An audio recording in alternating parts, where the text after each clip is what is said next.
momento, nós vamos fazer a leitura do texto de Romanos, capítulo 2, do versículo 12 até o 16. Amém? Então, vamos lá. Todo aquele que pecar sem a lei, sem a lei também perecerá. Todo aquele que pecar sob a lei, pela lei será julgado. Porque não são os que ouvem a lei que são justos aos olhos de Deus, mas os que obedecem à lei, esses serão declarados justos. De fato, quando os gentios não têm lei, praticam naturalmente o que ela ordena, tornam-se lei para si mesmo, embora não possuam a lei. Pois mostram que as exigências da lei estão gravadas em seus corações. Disso dão testemunho também a sua consciência, os pensamentos dele. Acusando-os, ora defendendo-os. Isso tudo se verá no dia em que Deus julgar o segredo dos homens mediante Jesus Cristo, conforme declara o meu Evangelho. Bem? Bem, irmãos, vamos fazer uma revisãozinha da aula passada. Nós falamos, capítulo 2, verso 1 ao verso 11. Nós trabalhamos sobre os religiosos precisam do Evangelho. E quando nós falamos de religiosos, nós falamos daquelas pessoas que acreditam em Deus, que acreditam na palavra de Deus, que leem a palavra de Deus, que obedecem até a palavra de Deus, que estão envolvidos numa igreja, dentro de um contexto religioso, que seguem de uma forma até moralmente interessante as questões da lei, daquilo que a palavra de Deus estabelece como comportamento cristão. Mas a vida cristã, ela não é pautada necessariamente para a gente apenas e tão somente ouvir a palavra de Deus. A nossa salvação, ela se dá por uma experiência com Deus, e essa experiência com Deus, promovida pelo Espírito Santo, me leva a ter a capacidade não só de ouvir a palavra de Deus, entender a palavra de Deus, mas também praticar a palavra de Deus. Esses são os cristãos. Os religiosos são aqueles que não tiveram uma experiência com Deus. Eles até ouvem a palavra de Deus, eles até entendem a palavra de Deus, mas eles não conseguem. Eles vivem, por meio das regras que lhe é peculiar, mas eles não conseguem cumprir a palavra de Deus de forma cabal, porque não têm essa experiência com o Espírito Santo. Não tendo o Espírito Santo, não conseguem cumprir cabalmente o que a palavra de Deus proporciona como modelo de vida. Então Paulo, ele olha para os judeus que estão acusando os pagãos no capítulo 1, e ele fala assim: olha, vocês estão numa condição igual, porque se eles lá praticam a impiedade e a perversidade, vocês aqui também praticam as mesmas coisas, através do desprezo à bondade divina e também pelos seus corações impenitentes. Porque nós trabalhamos semana passada que o que é religião? Nós colocamos aí para vocês o que é religião. A religião é uma construção cultural, ela é motivada pela crença em um ser superior ao ser humano, ou seja, ao Deus. Ela é sustentada por uma moral legalista, travestida de uma santidade que é marcada pela hipocrisia. E aí a gente olhou um pouquinho lá no capítulo 6, quando Jesus falou aos fariseus nas suas maneiras de orar. Vocês falam, mas não palavra no ar. Vocês são hipócritas. Então, o religioso é esse indivíduo, né, que ele crê no Deus, ele tem um conjunto de crenças que regem a vida dele, o comportamento dele, mas ele não tem uma experiência com Deus de mudança, caráter, uma mudança que procede de dentro para fora, né? Nós também trabalhamos um pouco semana passada a forma literária com qual Paulo escreve a carta de Romanos, que é o diatribe. Ou seja, Paulo ele tem um judeu imaginário com quem ele desenvolve um diálogo onde ele vai sustentar a base da vida cristã, ou seja, o evangelho, contradizendo toda a postura legalista dos judeus, fariseus e também dos pagãos. Bom, e aí a gente trabalhou a ideia de que, né, Paulo começa dizendo no capítulo 2, que os religiosos, eles, por mais que eles acusem os pagãos de uma vida moral condenável, eles estão na mesma condição, porque eles praticam a mesma coisas da quais eles acusam os pagãos. Então Paulo vai colocá-los debaixo também do juízo de Deus. Bem? Amém? Até aí tudo bem?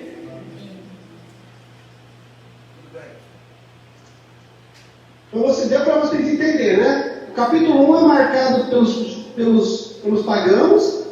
Paulo está trabalhando tudo pagão. O capítulo 2 ele vai começar a falar dos religiosos.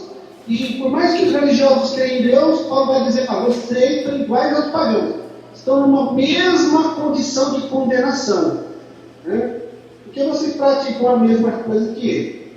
Aí nós fizemos a leitura do capítulo 2, verso 1 ao verso 11, quando nós trabalhamos algumas coisas aí, né, sobre essa... no final do capítulo 11, Paulo vai dizer assim, porque para Deus não há acepção de pessoas. Deus trata todo mundo de uma mesma maneira. É aquela coisa que a gente falou na aula passada, pau que dá em Chico, dá em Francisco também. Então não tem melhor nem pior dentro da igreja, na relação com Deus. Deus vai tratar todo mundo segundo a sua justiça, né? Porém, no capítulo do versículo 12 ao versículo 16, se você começar a leitura que nós fizemos, ele também vai continuar trabalhando naquela mesma forma literária, onde ele vai usar os versículos como se fossem versos. Então ele vai tratar os assuntos com base em versículos pares. Por exemplo, 11 e 12. Ele vai dizer assim, 12 e 13, perdão. Todo aquele que pecar sem a lei também perecerá, e todo aquele que pecar sobre a lei será julgado. Porque não são os que ouvem a lei que são julgados aos olhos de Deus, mas os que obedecem a lei, eles serão declarados justos.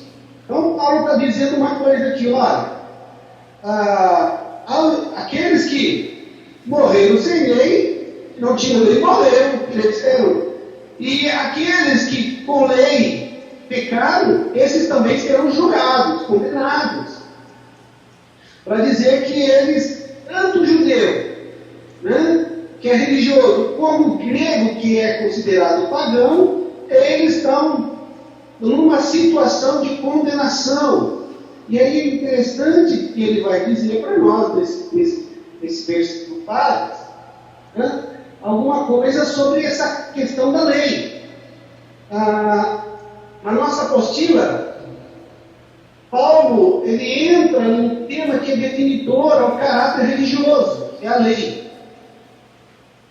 Todos os homens em todos os tempos, eles tiveram como um elemento orientador do seu comportamento religioso e social uma lei. É interessante que desde o início de todas as coisas, houve sempre uma lei para nortear o comportamento dos homens. tanto nessa relação com Deus, quanto na sua relação na questão social. Né? Tanto que Jesus, quando ele vai definir ou resumir a lei, ele vai trabalhar dessa maneira. Nós devemos amar a Deus sobre todas as coisas, né? Com toda a nossa alma, com todas as nossas forças, e devemos amar o nosso próximo como a nós mesmos. Ou seja, amar a Deus e amar o próximo, uma relação estabelecida com comportamentos religiosos e comportamentos sociais. Bom, na carta aos Romanos, Paulo vai tratar particularmente sobre 3 leis. Né? A lei da natureza, a lei de Moisés e a lei de Cristo. Né? Nesse momento agora, nós vamos apenas trabalhar a lei da natureza e a lei de Moisés. Né? A lei de Cristo, Paulo vai falar um pouquinho mais para frente. Nós colocamos aí na apostila um versículo de 1 Coríntios 9, 21, para dizer sobre a lei de Cristo, da qual Paulo também estava debaixo. Mas as 2 leis que nós vamos pensar nesta manhã aí no Japão, que é a noite no Brasil, é a questão da lei da natureza e da lei da Torá. Bom, no capítulo 1, Paulo trata dos pagãos e ele vai dizer que os pagãos, eles não podem jamais se desculpar porque não tiveram a oportunidade de conhecer a Deus, ou pelo menos de poder conhecer a Deus de forma que eles pudessem entender. Porque no capítulo 1, verso 19 a 20, Paulo vai dizer assim: porquanto que de Deus se pode conhecer, é manifesto entre eles, porque Deus lhes manifestou, porque os atributos invisíveis de Deus, assim como o seu poder eterno, como também a própria divindade, claramente se reconhece desde o princípio, sendo percebido por meio das coisas criadas. Tais homens são, por isso, indesculpáveis.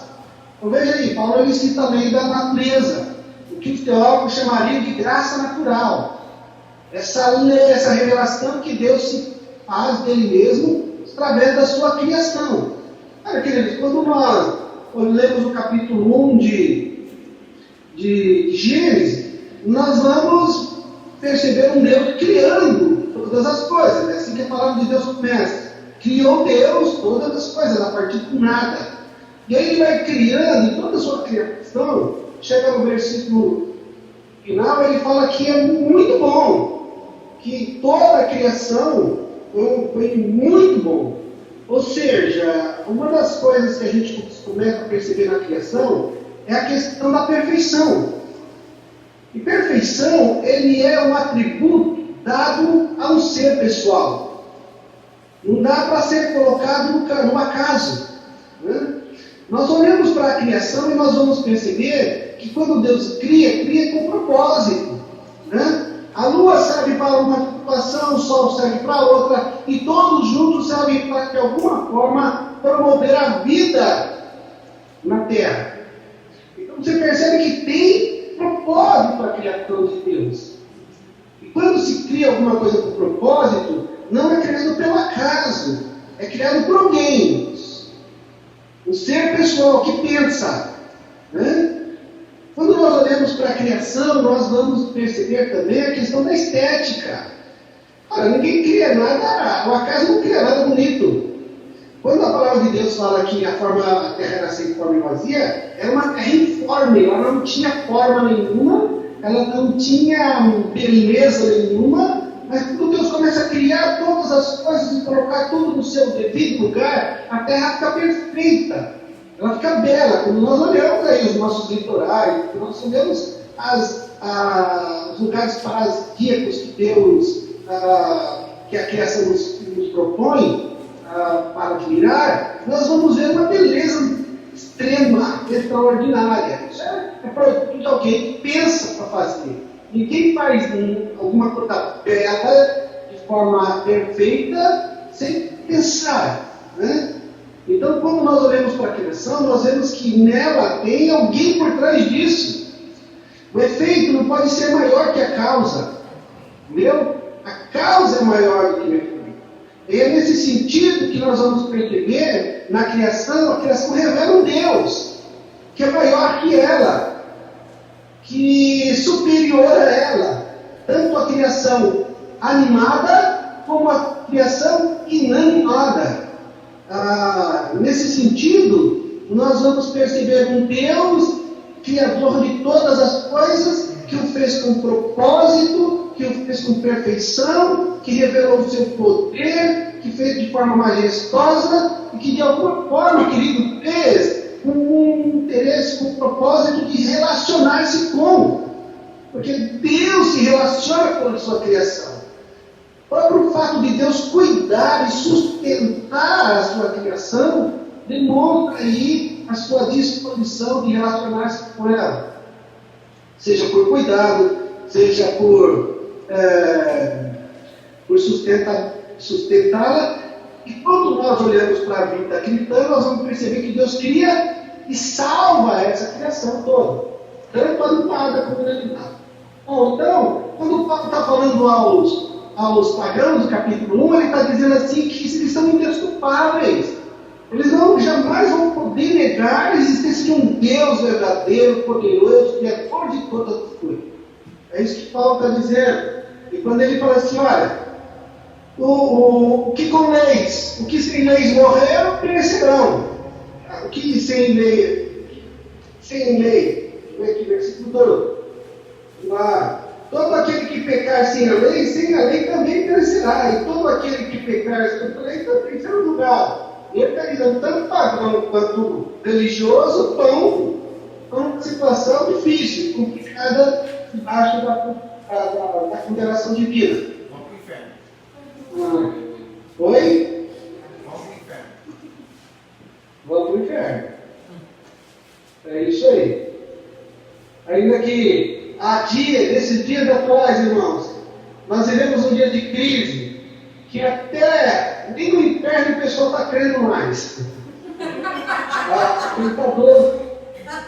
É verdade? Há pensadores que já tiraram o inferno do contexto. Então, assim, para a gente começar a pensar que a Bíblia, ela vai trazer para a gente tanto a obra divina de Deus e a condição dessa criação diante de Deus, né? No sentido de que quando olha necessariamente para o homem, a condição deste homem é de totalmente uma depravação que necessita urgentemente do Evangelho de Cristo para ser restaurado, para chegar àquela condição de salvo. Amém? Paulo também vai dizer aí no capítulo, nos versículo 14, que essa lei natural, ela também está presente no coração do ser humano. Porque ele diz assim, olha lá, de fato os gentios que não têm a lei praticam naturalmente o que ordena, tornam-se lei para si mesmo, embora não possuam a lei. Ele está dizendo assim, olha, existe uma lei gravada no coração do ser humano. Todo ser humano. Aquilo que é correto, aquilo que é moral, aquilo que é bom, aquilo que é ruim, está ali no coração do ser humano. O ser humano cresce sabendo que ele não pode matar, que ele não pode roubar, que ele não pode tirar aquilo que é outro. Há um sentimento de moralidade que impede o ser humano de fazer o mal. Ele faz o mal por ter proteção, mas que existe uma lei, uma consciência no coração dele de que não deve proceder assim, existe. Faz por maldade, por malignidade, por perversidade, mas existe. Paulo fala assim, olha, quando o pagão, ou seja, o grego, ele consegue muitas vezes agir de maneira correta, tem que ter a lei no coração. E isso é muito bom, segundo ele. Né? Mas isso não tira ele da condição de perdido. Né? Isso não tira ele dessa condição de estar perdido. Apesar de ter consciência, apesar de saber que existe um Deus, ele precisa, tem que haver um ponto de rompimento dele com esta vida. Ou seja, tem que haver um momento de conversão na vida dele, onde ele, é o que a palavra de Deus vai chamar de novo nascimento, onde ele rompe com essa velha vida e começa a viver uma nova vida em Cristo. Esse ponto que muitas vezes, por exemplo, o cristianismo católico não tem. Não tem esse momento de conversão, não tem esse momento de rompimento, de novo nascimento. Você nasce crente, você nasce católico e vai morrer católico. Se Jesus não entrar na tua vida, você vai morrer católico. Quer dizer, não existe um momento de conversão na vida dele. A Bíblia traz para a gente essa necessidade. Você pode ser bonzinho, você pode ser legal, você pode cumprir todas as regras, você pode cumprir todas as leis, você pode até reconhecer que existe um Deus, você pode fazer coisas boas, muito boas e legais, mas se não houver esse momento de rompimento com essa velha vida, você não consegue entrar no reino de Deus. Essa é a grande questão. Uma segunda questão que eu quero pensar com vocês, até para quase que encerrar, é que a segunda lei é o judaísmo, ou seja, é a Torá, usada pelos judeus, da religião judaica. Então, o que Paulo vai trabalhar é que existe na lei de Moisés, todo o Pentateuco, os primeiros 5 livros da Bíblia, que é a Torá, lá está tudo que o judeu deve fazer para cumprir os mandamentos de Deus, segundo a sua adoração e a sua vida relacionada à sua vida social. E é nesse sentido que a gente entra num grande problema, porque a lei, ela jamais poderá ser cumprida totalmente por um ser humano caído, entendeu? Jamais conseguiremos cumprir totalmente a lei. Olha o que Tiago diz. Tiago capítulo 2, verso 10 diz assim: pois todo que guardar toda a lei, mas tropeçar em um só ponto, se torna culpado de todos os pontos da lei. Ou seja, então não adianta, você vai cumprir lá 1000 e poucos, e daqui a pouco você erra num, você caiu em todo. Então não tem como cumprir. A lei ela foi dada apenas para dizer que nós somos pecadores e que nós não vamos conseguir cumpri-la.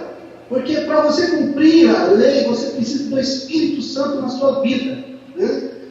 O único que cumpriu toda a lei, toda a justiça, foi Jesus Cristo.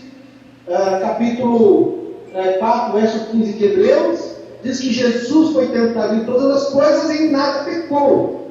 E na sua fala no Sermão dos Montes, ele fala que ele cumpriu toda a justiça. Então ele cumpriu toda a lei, toda a palavra ele cumpriu. Por isso que a palavra Paulo vai dizer que Jesus é o fim da lei. Ele cumpre toda, ele conclui tudo e toma para si o direito de nos perdoar e de nos restaurar. Bom, queridos, é nesse sentido que o judeu está perdido. É nesse sentido que o religioso está perdido.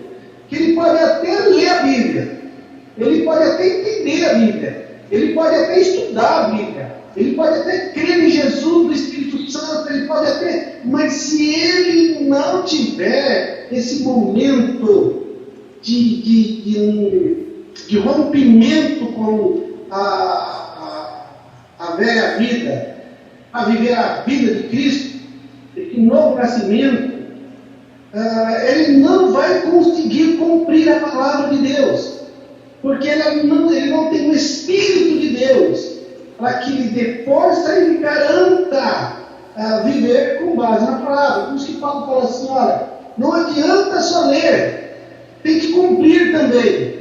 E como cumprir não vai conseguir, então vocês estão perdidos. É isso que Paulo está dizendo para eles. Então, a questão que ele vai assumir daqui para frente é começar a trabalhar o evangelho. Oi? Perguntas? Então, Vocês entenderam um pouco esse texto? Paulo está dizendo aqui, olha, o que morreram e pereceram na lei, morreram. Aqueles que sob lei pecaram, esses serão julgados. Então estamos na mesma situação. A possibilidade de um que não é judeu realizar coisas boas, existe possibilidade porque tem uma lei gravada dentro do coração. Pode pensar e realizar coisas boas, mas isso também não vai salvar. Não vai salvar ninguém. E Paulo vai concluir dizendo assim, olha, não adianta só ouvir, tem que praticar. Só que para praticar a lei eu tenho que ter o Espírito Santo. E você não vai ter o Espírito Santo se não por meio de um novo nascimento. O novo nascimento que é a entrega de vida, é reconhecendo a morte de Jesus Cristo no Calvário como ato de Deus para justificar os seus pecados. Aí o Espírito Santo é que promove isso no coração da gente. E a presença dele em nós é que vai nos capacitar a viver com base na lei. Então, não mais na lei, mas agora no Evangelho, a palavra de Deus. Só vamos cumprir a palavra de Deus, queridos, se nós tivermos o Espírito Santo. E se você tem o Espírito Santo é porque você nasceu de novo. Só é por meio disso aí. Amém? Perguntas? Ana Pilar está perguntando. Quero saber se a los quantos É? anos Jesus recebeu o Espírito Santo, ou ele nasceu assim com o Espírito Santo. Viu, pastor? A pergunta da Ana Pilar, ela é peruana, né? Ela está fazendo uma pergunta e está dizendo assim, Jesus já nasceu com o Espírito Santo ou em que momento que ele recebeu o Espírito Santo? Quando nós falamos de Jesus, nasceu, o nascimento dele foi carnal, que a gente tem que entender ali. Né? Deus se encarnando na natureza humana. Né? Jesus ele vai ter a ação do Espírito Santo a partir do momento do seu batismo, que se for o bíblico vai dizer, que no capítulo 4 de Lucas vai dizer que o Espírito desce sobre ele, pousa sobre ele, e ali o Espírito Santo certifica ele na sua missão. Né? E tudo que Jesus vai fazer, então, a partir dali, é pautado pela ação do Espírito Santo de Deus. Quando Jesus nasce, ele abre mão de toda a sua divindade. Diz Filipenses capítulo 2, que ele abriu mão da sua divindade para viver como homem, para morrer como homem. Ele precisava morrer como homem, porque só um sacrifício cruento poderia promover a salvação. Então, quando ele nasce como homem, né? Se encarna na natureza humana como homem. Ele assume a natureza humana. Ele vai viver como homem. Então, toda a ação de Jesus na sua vida ministerial é como homem. O seu ministério de realizações, de promoções do reino de Deus é realizado pela presença do Espírito Santo na vida dele, quando ele inaugura essa questão do reino de Deus sobre a face da terra. Então, quando eu falo que Jesus nasceu, ele nasceu como homem. Mas quando ele vai viver a sua vida ministerial, ele vai viver no poder do Espírito Santo. Entendeu? Deu para entender? Sim, pastor. Então, quando ele nasce como homem. Ele abre mão da sua divindade para poder nascer como homem. Senão não podia nascer. Entendeu? Quando ele vai exercer a sua vida ministerial, ele é revestido pelo Espírito Santo. Por que isso, queridos? Simplesmente para dar para a gente um modelo de vida. Quando Jesus recebe o Espírito Santo, ele está dizendo assim, da mesma maneira que eu, para realizar as obras do Pai, preciso do Espírito Santo, nós também precisamos. Entendeu? Por isso é que preciso nascer de novo. Perfeito? Amém. Perfeito. Capítulo 15 de Lucas, eu vou fazer a leitura, não vou fazer a leitura, não, vou contar para vocês a história. A parábola do filho pródigo. O texto diz que um pai tinha 2 filhos. Capítulo 15 do Evangelho de Lucas. Então, a partir do verso 11, a parábola diz assim, que um pai tinha 2 filhos. E o mais novo disse assim, pai, dá-me a parte da minha herança. E o pai, sem questionar nada, deu a parte da herança a esse filho menor, pai novo. E esse filho foi e gastou o seu dinheiro de forma absoluta, exercendo todo tipo de desejo em excesso, com prostitutas, com todas as porcarias que a vida social pode nos dar, nos oferecer aí fora. Então ele gasta tudo, ele vai parar no chiqueiro, né? E ele vai parar numa fazenda onde ele vai cuidar de porcos, e lá ele teve um processo de arrependimento, ele diz assim, os trabalhadores do meu pai, né, comem bem, e eu vou voltar e vou dizer, pai, me arrependi, peguei contra ti, e vai falar assim, eu quero ser como um trabalhador seu, apenas e tão somente como um trabalhador. Mas o pai, ao vê-lo voltando, abraça ele, coloca novas vestes, um anel no dedo, um sapato nos pés, chama toda a vizinhança, mata um cordeiro gordo, faz uma grande festa.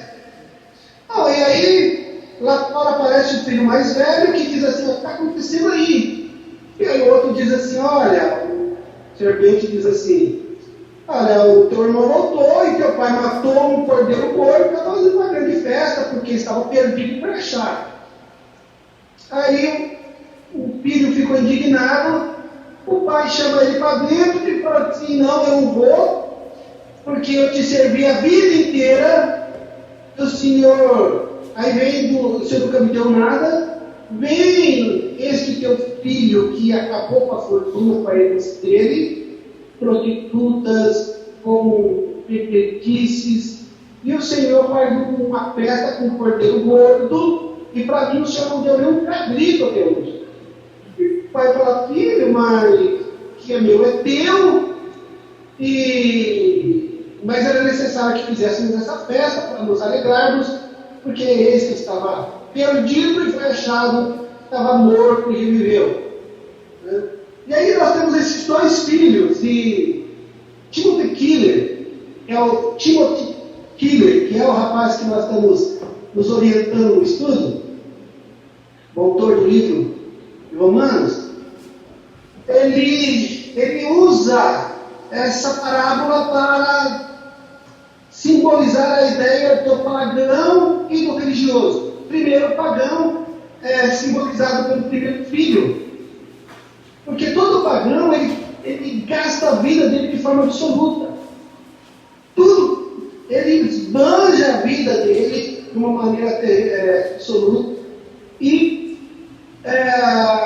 chega até o limbo da vida. O filho, quando o filho mais novo, ele simboliza o religioso, porque o religioso, ele entende que ele tem crédito com o pai.